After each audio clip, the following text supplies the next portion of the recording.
분들은 구약 성경과 신약 성경의 하나님이 너무 다른 것 같아요 라고 말하는 분들이 계십니다. 그것은 성경을 좀 더 정독을 하시면 그렇지 않음을 알 수 있습니다. 그 단적인 예가 요한복음 2장 사건입니다. 주님은 채찍을 휘두르셨어요. 그렇죠. 우리가 생각하는, 보편적으로 생각하는 예수님의 모습과 달라요. 채찍을 휘두르시고 상을 뒤집어 엎으신, 구약의 하나님과 신약의 하나님이 다르지 않아요.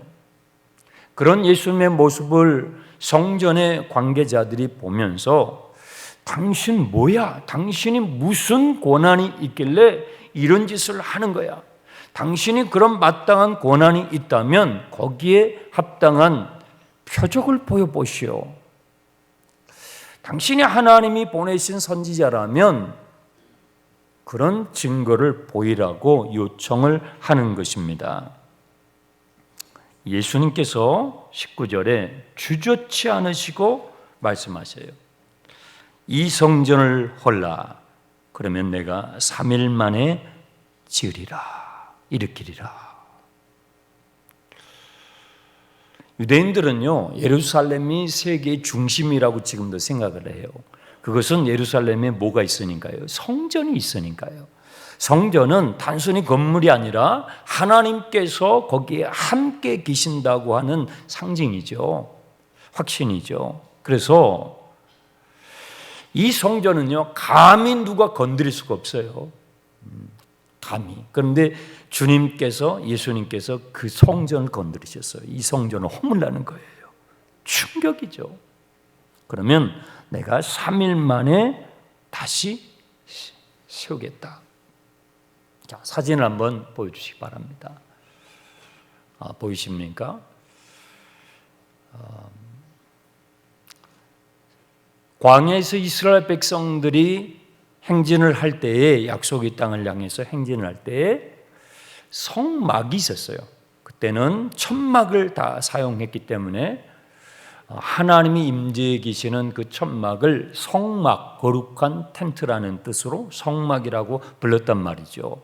그 성막이 솔로몬 시대에 약속의 땅에 들어와서 솔로몬 왕 통치 시대에 성전이 돼요. 성전. 성막 안에 있었던 하나님의 언약궤가 그 성전의 지성소에 안치되면서 건물을 만들게 되죠. 그 솔로몬 성전이라고 합니다. 그 솔로몬 성전이 바벨론이 쳐들어오면서 다 불타게 돼요. 전부 불살라지는 거예요. 그리고 나서 바벨론 포로 70년 시간을 마치고 그 포로에서 풀려나서 돌아온 유대인들이 다시 두 번째 성전을 짓습니다. 그 성전을 스룹바벨 성전이라고 그래요. 스룹바벨이 주도가 돼서 지어진 성전이다 해서 스룹바벨 성전이라고 합니다. 그런데 이 성전은 솔로몬 성전에 비해서 매우 초라했어요. 그럴 수밖에 없죠. 바벨론 포로기에 쓸만한 것은 다 뺏어갔어요.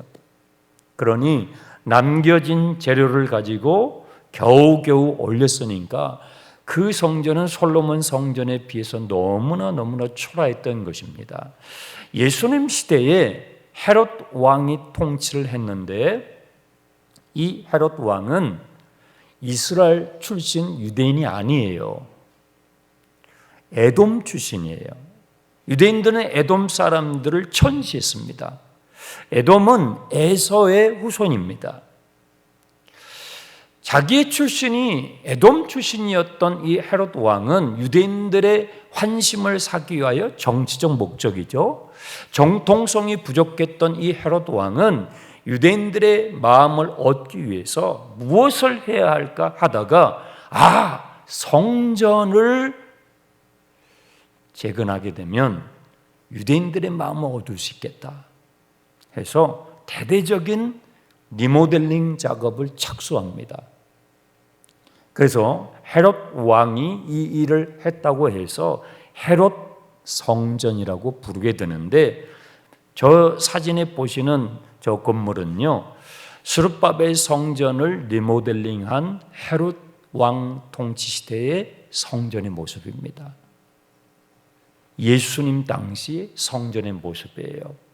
서쪽을 기준으로 삼고 지금 도면이 그려져 있는데, 지금 여러분이 예루살렘에 가시면 다 무너져 버리고 남아있는 서쪽 벽이 좀 남아있는데 그것을 통곡의 벽이라고 그래요. 통곡의 벽. 지금도 남아있어요. 그 일부가. 그러니까 실제 저 건물이 엄청났겠죠. 엄청나게 큰. 이 벽들은, 둘러싸고 있는 벽들은요, 거대한 흰색 석재 돌로 둘러싸여져 있습니다. 실제로 통곡의 벽 남아있는 부분을 가면 그 돌이 크기를 볼 수가 있는데 엄청나게 큰 돌입니다. 그 돌들을 어떻게 움직여댔는지 미스테리인데, 그렇게 둘렀고, 그리고 성전은요 금으로 전부 둘렀습니다. 황금의 집이었어요. 번쩍번쩍했죠. 지금 여러분들이 예루살렘에 가시면 그 성전 산터에 있는 돔으로 되어 있는 이 황금의 집은 성전이 아니고 이슬람 사원이에요. 이슬람 사원. 거기가 성전이 아니에요. 저 성전은 다 무너져 버렸고 일부 벽만 남아 있습니다. 그런데 저 엄청난 성전이 지금 공사가 46년이나 진행이 됐다라고 하잖아요. 네. 20절에 유대인들이 이르되 이 성전은 46년 동안 이게 완공이 아니라 짓고 있어요. 앞으로도 더 진행이 돼야 돼요. 46년을 거쳐서 지금 그것도 다 짓지 못했는데 어떻게 당신이 며칠? 3일 만에 지을 수 있단 말이에요. 어이가 없는 것이죠. 어이가 없죠. 그러나 그것을 증명할 길이 없죠. 왜냐하면 이것을 허물어라 그러면 내가 3일 만에 짓겠다고 했는데 유대인들은 저 성전을 감히 허물을 수가 없어요. 허물어 엄두를 못 내죠. 예수님께서는 실제로 그들의 질문에 대해서 답변을 하고 계셨던 거예요. 21절을 보세요. 그러나 예수님은 눈에 보이는 건물로서의 성전이 아니라 진짜 성전이신 예수님 자신을 놓고 하신 말씀이었다는 거죠. 네, 21절에 그러나 예수는 성전된 자기의 육체를 가리켜서 말씀하고 계셨다는 거예요. 기능을 다한 임시 성전으로서 기능을 다한 그 헤롯 성전을 다시 일으켜 세우시겠다는 것이 아니라 진짜 성전이셨던 예수님 자신, 예수님이 진짜 성전이에요. 예수님 자신을 십자가에 내어주시고 3일 만에 다시 부활하셔서 진정한 우리의 성전이 되실 것을 지금 주님께서 답변을 하고 계셨던 것입니다. 너희가 이것을 허물면 내가 3일 만에 일으키리라 할 때에 이 헬라어 단어 일으키리라는 이 단어는요, 복음서 전체에서 단 한 번도 건물을 세우리라 하는 용도로 사용된 적이 없어요. 여기에 일으키리라, 3일 만에 일으키리라는 이 단어는 복음서에서 사용될 때마다 예수님의 부활을 상징하는 단어예요. 주님은 정확하게 진정한 성전으로서 오신 예수님 자신께서 십자가에서 죽으시고 부활하실 것을 말씀하고 계셔요. 그런데 흥미로운 점은요, 주님께서 죽임 당하시잖아요. 그렇죠? 죽임 당하신다면 다시 살아나시는 그 부분도 수동태해야 되거든요. 주님은 죽임 당하시고 살리심을 받기 때문에 수동태로 이 문장이 기록이 되어야 하는데 19절에 이것을 헐라 내가 3일 만에 일으키리라. 능동태로 주님께서 말씀하셨어요. 무슨 의미일까요? 내가 반드시 한다는 거예요. 주님께서 반드시 이것을 내가 할 거라는 약속을 지금 천명하고 계시는 거예요. 여러분, 건물을 허물었다가 다시 짓는 것과 죽었다가 다시 살아나는 것, 어떤 게 더 쉬워요? 이해를 못 하셨나요? 이 건물을 다 밀고 다시 세우는 거하고 여러분이 죽었다가 다시 살아나는 거하고 어떤 게 더 어려워요? 그럼요. 예수님은 주님의 십자가의 죽으심과 부활하심을 말씀하시는 거예요. 주님은 친히 제물이 되셔요. 주님은 친히 대제사장이 되시고, 주님은 친히 속죄 제사, 화목 제사를 직접 행하시고, 주님은 친히 단번에 십자가에서 그 제사를 드리심으로 영원한 효력을 가지시는 속죄의 제사를 완성하십니다. 그렇게 해서 새로운 성전의 시대를 여시는 거예요. 그 증거로 휘장이 찢어지잖아요. 더 이상 구약의 성전은 끝났다는 거예요. 더 이상 구약의 성전의 기능과 구약의 성전의 제도는 끝났다는 거예요. 주님께서 직접 제물이 되시고 주님이 직접 대제사장이 되셔서 모든 성전에 드려졌던 피와 그 제사의 모든 것들을 십자가에서 단번에 성취하시는 진정한 성전 시대를 여신 것입니다. 그러므로 성전은요, 더 이상 건물에 제한되지 않아요. 그러므로 성전은요, 더 이상 지역에 제한되지 않아요. 우리는 예루살렘에 갈 필요가 없어요. 그런 의미에서 여기서도 말고 저기서도 말고 우리는 더 이상 예루살렘 성전 그 터를 찾을 필요도 없어요. 소와 양이나 비둘기를 안 가져오셨죠? 가져오신 분 계셔요? 안 가져오셨잖아요. 그렇죠? 더 이상 우리는요, 환전할 필요가 없어요. 우리 교회에는 환전소가 없어요. 환전할 필요가 없어요.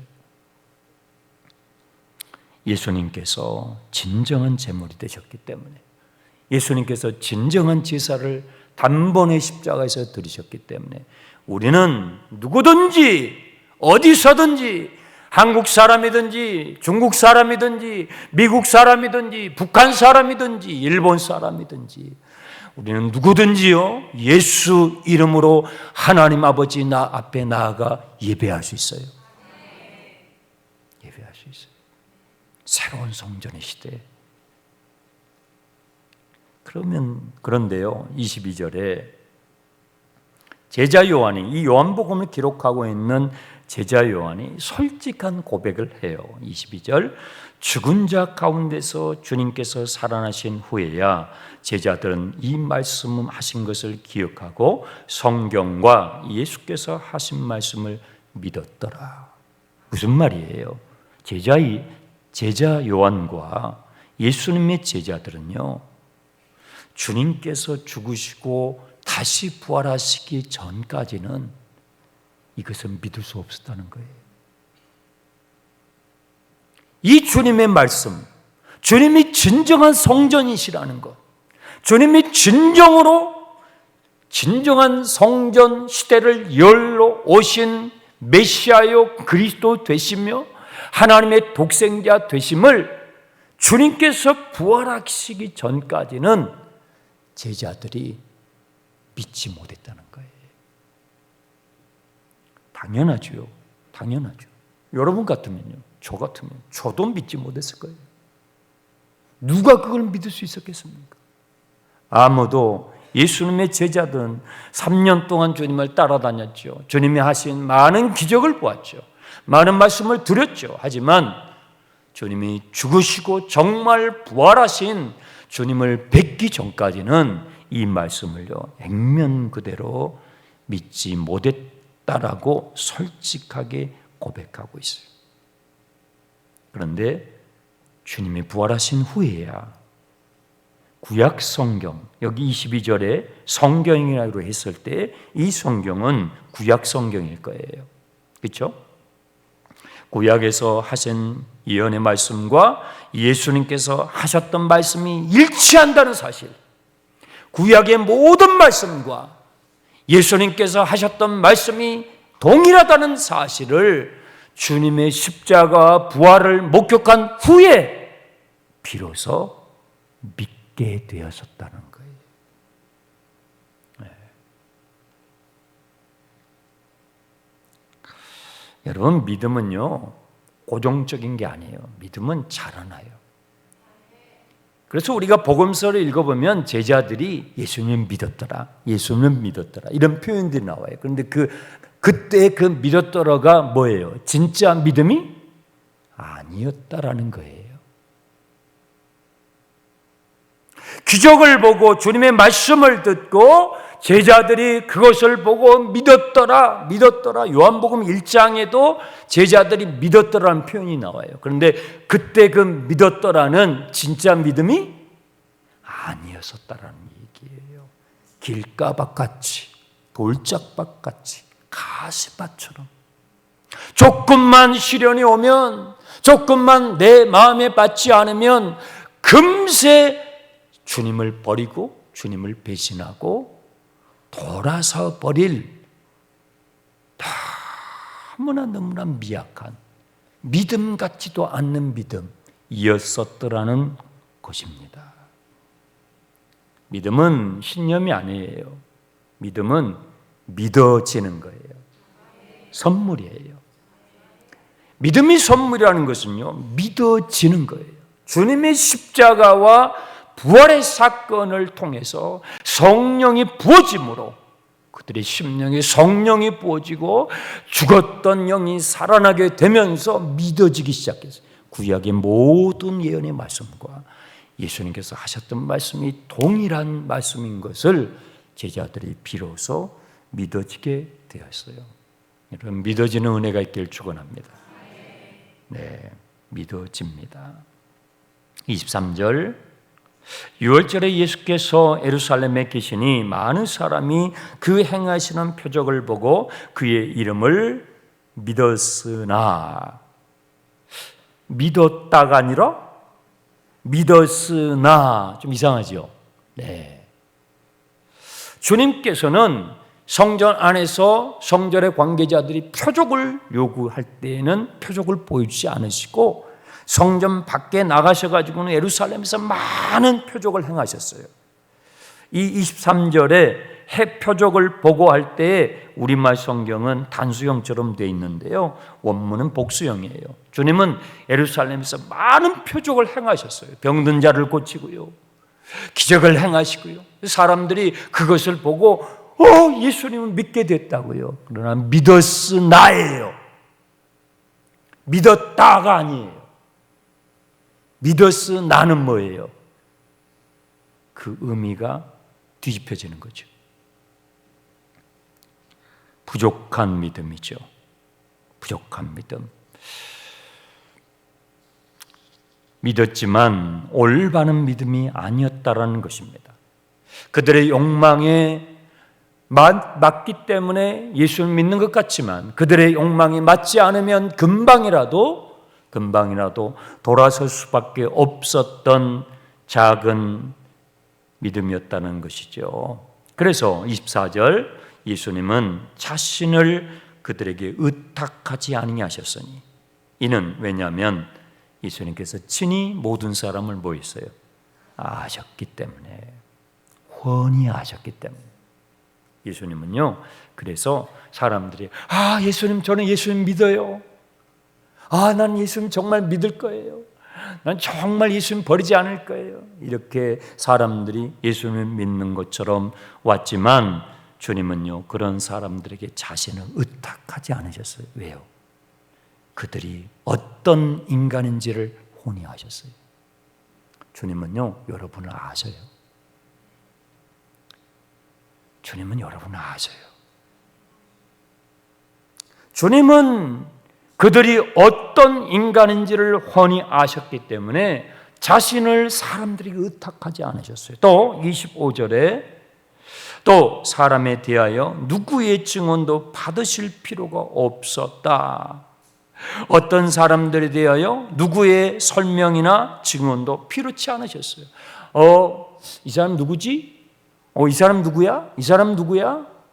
예수님, 이 사람은요 어느 동에서 장충동에서 사는 아무개요 라고 어떤 사람에게도 그 대상에 대하여 보충 설명을 주님은 들으실 필요가 없었다는 것입니다. 왜요? 25절 이는 왜냐하면 그가 친히 사람 속에 있는 것을 아셨기 때문에. 여러분, 주님은 여러분을 아셔요. 여러분의 속에 있는 것을 아셔요. 거기 25절에 이는 그가 예수님께서 친히 사람의 속에 있는 것을 아셨기 때문에. 여러분 속에 뭐가 있어요? 창자가 있어요? 간 콩팥이 있어요? 여러분 속에 있는 걸 주님이 꿰뚫어 보고 계신다고.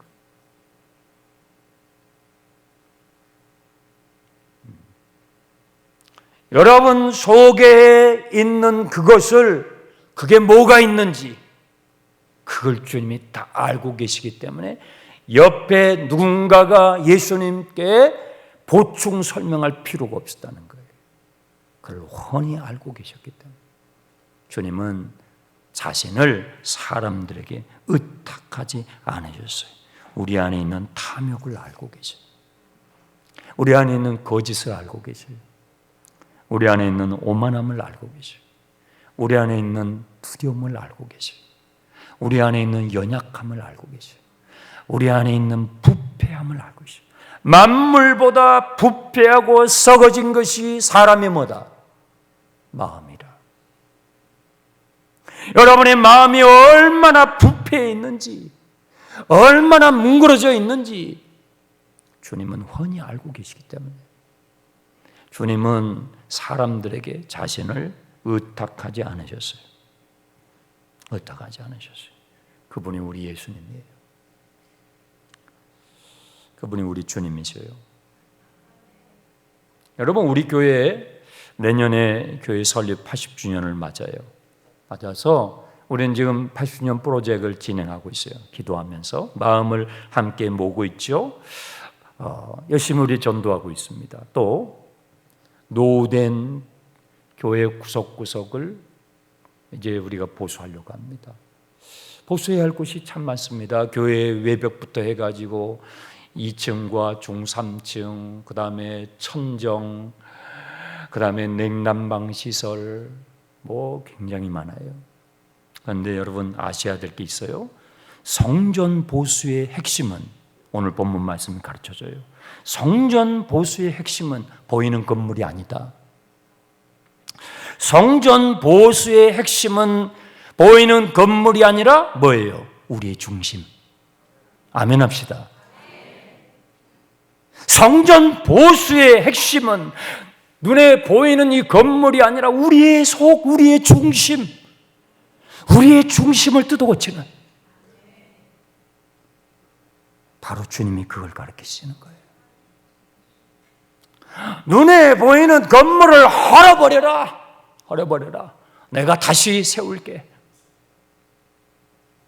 하시면서 우리의 중심에 대해서 지금 말씀하시죠. 참된 성전이신 예수 그리스도를 영접하고 모시는 우리의 중심이 성전이라는 거 아십니까?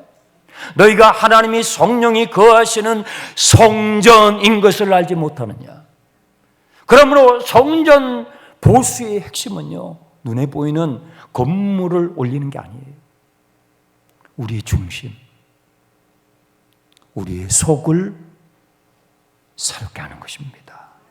우리 안에 있는 탐욕을 뽑아내고, 우리 안에 있는 거짓을 뽑아내고, 우리 안에 있는 오만함을 뽑아내고, 우리 안에 있는 부패함을 정결케 하는, 이것이 진정한 성전 보수인 것입니다. 종종 우리는 그런 말을 들어요. 아, 교회가 부패해 가고 있어. 아, 오늘날 교회가 참 부패해 가고 있어. 라는 말들을 듣는데요. 그것은 건물이 부패했다는 말이 아니에요. 교회의 무슨 시스템과 무슨 제도가 부패했다는 것이 아니죠. 성전된 우리가. 그렇죠? 성전된 우리가 부패해 가고 있다라는 거예요. 성전된 우리가 성결하지 못하다는 이 얘기를 하고 있는 거예요. 간판은 성결교회라고 붙였는데 성전인 우리가 성결하지 못하다는 거예요. 그러니까 성전 리모델링의 핵심은요, 눈에 보이는 건물을 뜯어 고치는 것이 아니고, 눈에 보이는 건물을 뜯어 고치면서 진짜는 내 속을 뜯어 고쳐야 한다는 거예요. 우리의 겉과 우리의 속을, 우리의 외면과 우리의 속을, 우리의 형식과 우리의 내용을 뜯어 고치는 것이 교회 설립 80주년 저와 여러분에게 놓여진 프로젝트예요. 우리의 겉만 그럴듯한 성전이 돼서는 안 돼요. 우리의 겉과 우리의 속이 주님이 거하시는 성전으로 지어져가는 설립 80주년 되시길 주님의 이름으로 축원합니다. 진정한 성전으로 리모델링 할 수 있는 기회가 되는, 여러분 기회예요. 주님이 주시는 찬스라고요. 기회가 항상 오는 게 아니에요. 기회가 항상 오는 게 아니에요. 어떤 사람은 기회가 오는데 놓쳐요. 네. 기회라고요. 기회. 진정한 성전 보수의 기회가 되시길 주님의 이름으로 축원합니다.